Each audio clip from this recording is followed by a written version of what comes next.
Bonjour les amis et soyez les bienvenus dans cette nouvelle vidéo sur le langage Golang. Aujourd'hui nous allons voir ensemble comment créer une petite application qui va nous permettre de définir si un nombre est pair ou impair.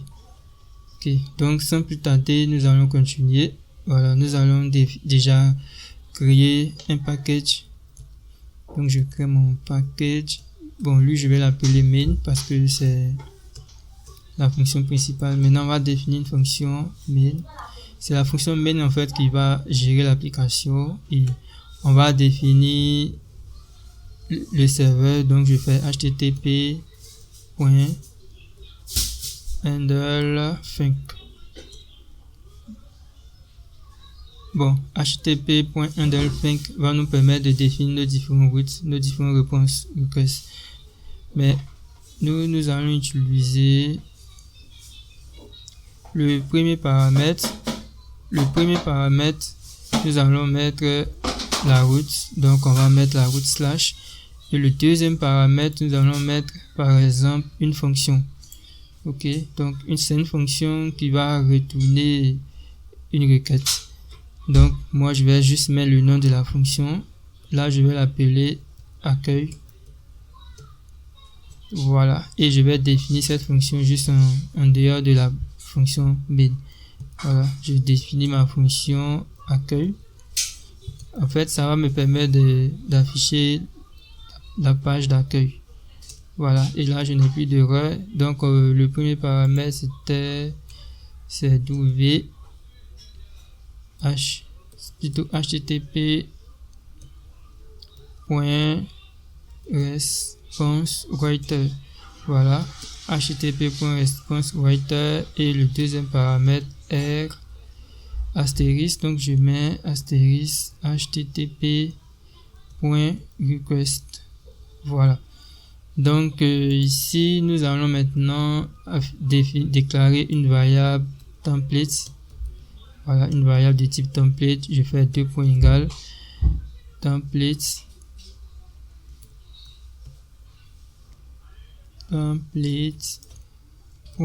.must, comme ça. Bon, je pense que c'est template en minuscule et là je fais template. Bon, tout ça c'est long, on va toujours aller au niveau de la documentation de Golang. Donc je recherche Go. Donc à chaque fois que nous avons besoin d'aide, on va toujours regarder la documentation et on va, pour voir un peu la documentation, je clique sur Learn. Donc vous devez toujours être à jour avec la documentation. À chaque fois que vous rencontrez un problème, vous devez aller voir la documentation. Donc on va venir au niveau des templates. Je vais venir regarder comment définir des templates. Donc c'est templates.must entre parenthèses template.passFile. Ok, template.must et ici template.passFile. Voilà, c'était plutôt passFile. Donc je vais remettre.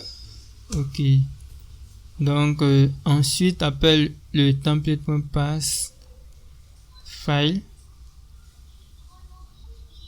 Après le template.passFile, c'est là maintenant nous allons exécuter le template.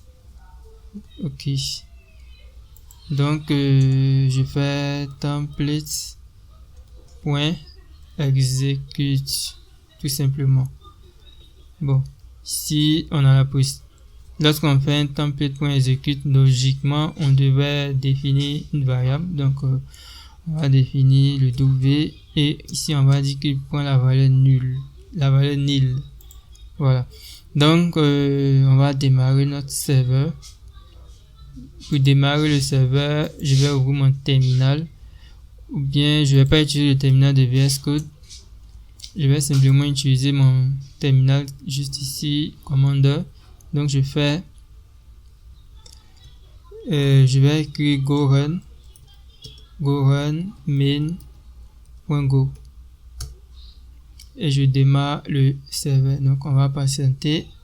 Logiquement on devait on devait voir apparaître en fait une autorisation pour démarrer le serveur local.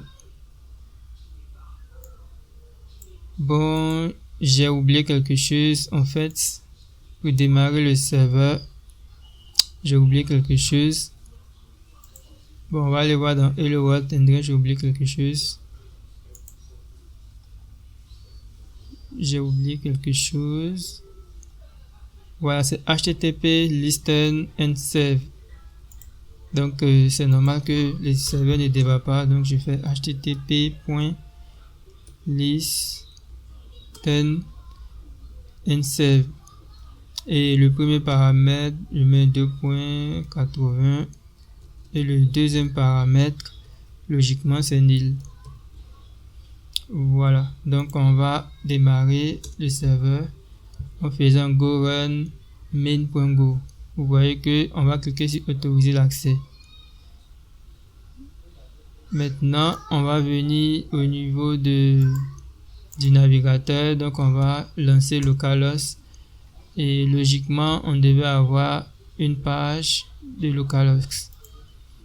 Donc, au niveau de index.html, vous voyez qu'il n'y a rien. C'est pour ça que ici il y a une page blanche. Donc, on va mettre la balise minimale en HTML5. Je valide. Ici, je mets le jeu de nombre pair. Jeu de nombre pair ou impair. Voilà. Donc, on va mettre une balise H1. Je mets une balise H1. Et là, je vais dire, je vais écrire un message, le nombre est pair ou impair. Et puis, on va mettre un autre H, cette fois-ci H3. Et puis, je vais écrire un petit message pour dire saisis 1 pour pair. Non, saisis 0 pour pair et 1 pour impair. Saisis 0 si le nombre est pair.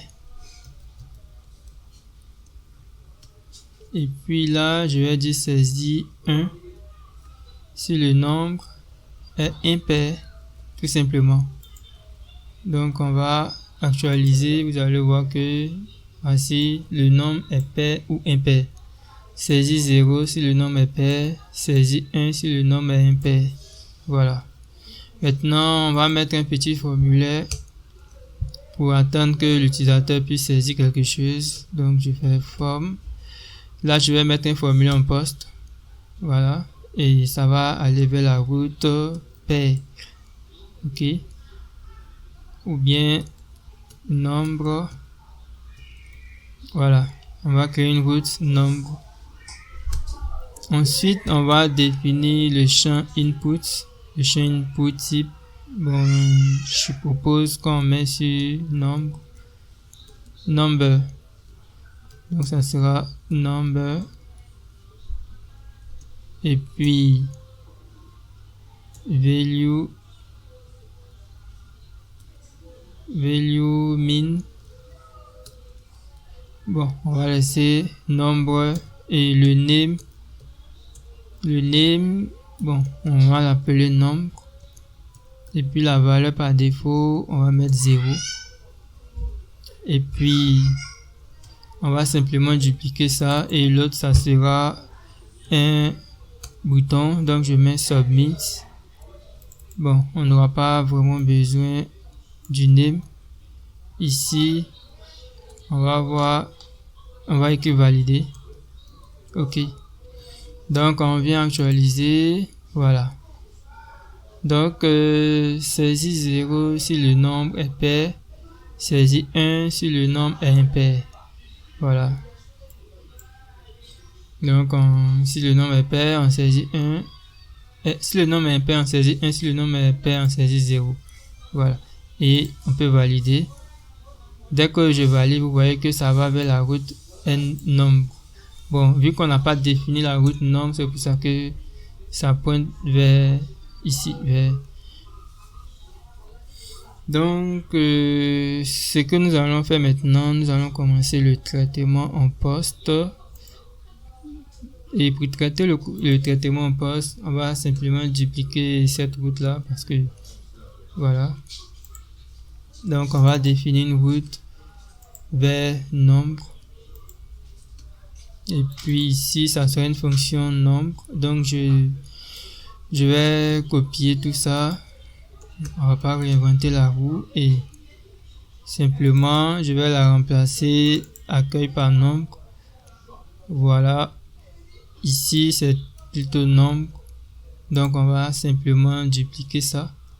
Je duplique le index.html et je renomme. Tout simplement. Voilà. Donc, on vient de renommer. Donc, ici, logiquement, on doit afficher le résultat. Ok. Donc, là, on va afficher le résultat. Donc, ici, ça sera résultat. Deux points. Et puis ici, on va dire qu'il a gagné. Tout simplement. Bon, ici, ou bien ici, on va mettre résultat. Et puis ici, on va mettre le nombre. Ok, le nombre. On va juste afficher le nombre pour qu'il puisse constater que c'est le nombre qu'il a décidé qui est affiché. Donc ici c'est le résultat. Si c'est pair, on va afficher pair. Si c'est pas pair, on va afficher que c'est pas pair. Donc vous allez voir tout ou false ou dans le résultat.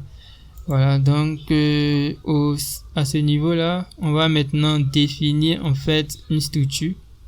Juste en haut, on va définir une structure. Donc je fais var nombre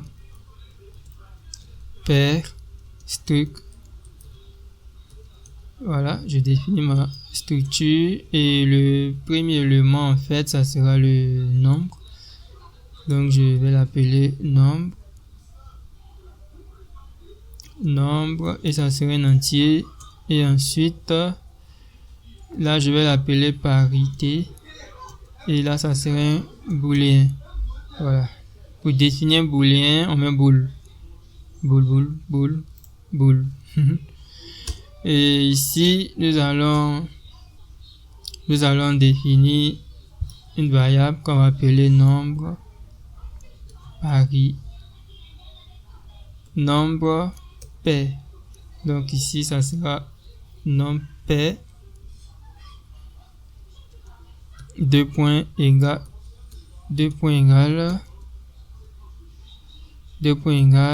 nombre pair. Bon, on va toujours vérifier la documentation pour voir ensemble comment afficher des éléments qui sont au niveau du formulaire. Donc on va voir dans le formulaire. Voilà, donc ici c'était plutôt le nom de la structure. Voilà, donc je vois un peu comment je vais m'en sortir. Je mets le nom de ma structure. Ici on a nombre. Bon, on a 2 points. Donc ici ça sera r.formValue.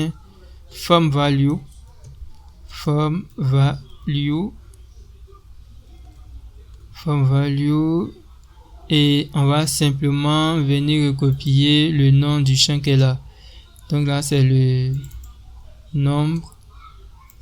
Donc ici aussi on va mettre simplement le nombre. Ok,